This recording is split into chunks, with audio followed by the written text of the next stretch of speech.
কদিন ধরে সামাজিক মাধ্যমে প্রার্থনা ফারদিন দিঘির বিয়ে নিয়ে শুরু হয়েছে হইচই। এবার তা উস্কে দিলেন অভিনেত্রী নুসরাত ইমরোজ তিশা। সোশ্যাল মিডিয়ায় দিঘির বিয়ের দাওয়াত দিলেন তিশা। নিজের ফেসবুকে ওটিটি মাধ্যম চরকির প্রকাশ করা ভিডিও শেয়ার করেছেন তিশা। ওই ভিডিওর ক্যাপশনে লেখা, কি আসছে, কবে আসছে, যাই আসুক, যখনই আসুক, আপনার উপস্থিতি আমাদের একান্ত কাম্য।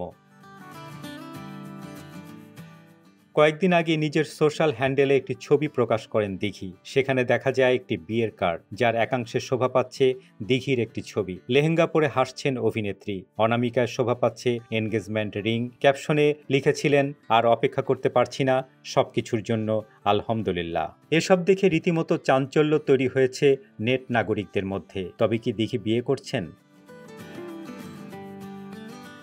নিজেদের মধ্যে ফিসফাস করছিলেন তারা। আবার অনেকের মতে বিষয়টি গভীরভাবে নেয়ার কিছু নেই, এটি নতুন কোনো কাজের প্রচারণা কৌশল ছাড়া কিছু নয়। এদিকে রোববার বিষয়টি একেবারে খোলাসা করেছে চরকি। নিজেদের ফেসবুকে একটি পোস্টার প্রকাশের মাধ্যমে তারা জানিয়েছে, এটি মূলত একটি ওয়েব সিনেমার প্রচারণা। সিনেমাটির নাম ৩৬২৪৩৬, পরিচালনা করেছেন রিয়াজুর রহমান। এতে দিঘি অভিনয় করেছেন প্রিয়ন্তীর চরিত্রে।